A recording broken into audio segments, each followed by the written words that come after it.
Guys, Ashish this side. So this is part 4 of study abroad series, and in this part I'm going to tell you about scholarships. What are the kind of scholarships that are available, how to decide if you have more than one course option, and then housing and accommodation, because that is also one of the important parts. What are the kind of housing or accommodation that are available. So first we'll see is scholarships for study abroad. So apply for scholarship. Studying abroad can be expensive, but scholarships are one way to majorly offset the cost. So there are many places to look for scholarships, and scholarship will vary, right? So they could provide several $100 toward tuition, and maybe there are scholarships which cover your entire tuition fee. And there are also scholarships which covers everything, right from your tuition to your insurance to your traveling to your living cost, almost everything. So it totally depends on the kind of scholarship that you apply to and the kind of scholarship that you get. Also, don't overlook for smaller scholarship. Anything that you get, scholarship is not just about money, it's also about the prestige that you are a scholarship holder, right? So that is also one important aspect that you should keep in mind. Now, scholarships can come from many sources, and usually you are eligible to receive more than one form of aid. Check the guidelines for each global scholarship to see what you are qualifying for. So I have created a scholarship video for every country, every top country where you can scholarship, and what are the scholarships that are available in that country. So that is also something you should explore if you're interested in scholarship. But for now, let us see what are the sources of scholarship. So one is, you will find that the schools or the universities directly giving scholarship. 99% of the cases, all the universities have their own scholarships.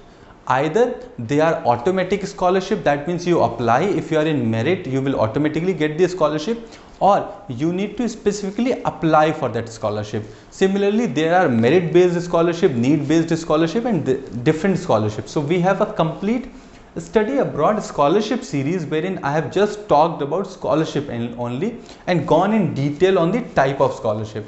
But for now, second is, apart from schools or universities, you will find the governments also provide scholarship. Then you will find there are several organizations that offer scholarships. You have lot of businesses that provide scholarships, and then there are also private donors. This all I have covered in my scholarship series and the country wise scholarship video on the type of scholarship and who all in what category are providing scholarship. But these are the type of scholarship that are available.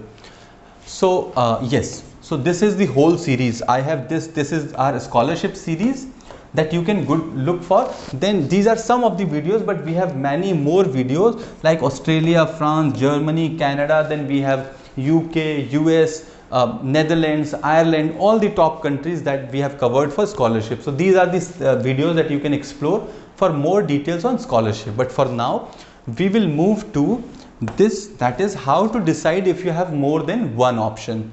So first thing first, make a pro and con list of each school you are deciding between, and then there are several things that you can consider. First thing is cost. What is the tuition? Comparison of tuition, more and less. If the school you are deciding between are in two different countries, then what's the cost of living in each country? Does the school offer better financial aid? These are some of the factors on which you can decide. Then you can decide on the basis of student life. While you won't get a true sense of the student life before you get there, but you can look the clues on university's website, what clubs they offer. You can get into the school social media, what vibe you get. Could you see yourself there for several months? These are some of the factors through which you can relate to that and decide whether that is for you or not. Next is academic offering. Will the school university get you where you want to go? Consider school prestige. Consider whether the courses you will take will help you once you graduate. Ranking of the school, ranking of their courses, their history, and a lot more can help you to decide on that if you have more than one option. And last but not least, your gut feeling. That is the most important thing. What do you feel?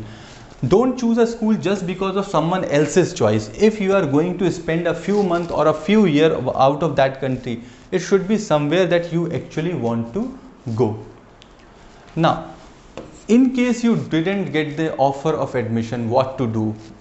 If you are not accepted, then don't worry. Keep in mind that there are many programs that are extremely competitive, and just because they may not have thought you were the right fit for them, it doesn't mean they never will. Maybe you can apply next year, maybe you can try in some other institute, but there are several institute, a lot of options available for the one who is really determined to get what they want to get. So apply next year, consider a wide variety of school with all your experience. It will be even easier for you to apply next year because now you know all the process.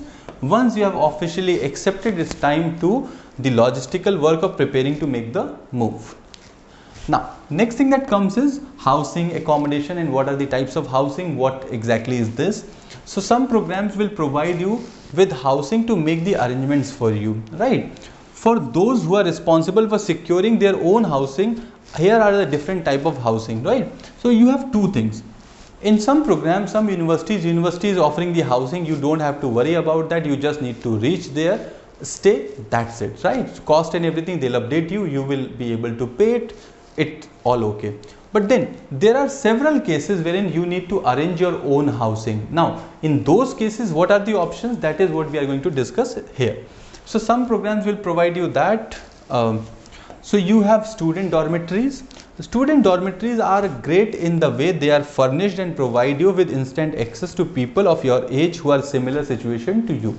So that is there, right? So all dorms are different, but you will likely share a kitchen and many share a washroom also. So you have dormitory, that is one option. Then you have one more option, that is homestays.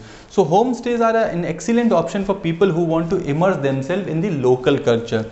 So what happens in homestay, you get to stay with the local family, you understand the local culture, and then you also have a local support for you in case of need or in case of exploring the country.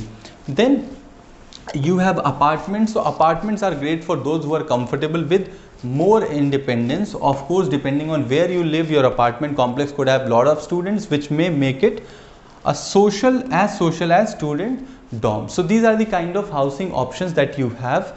With that, we have come to the end of part 4 of Study Abroad series.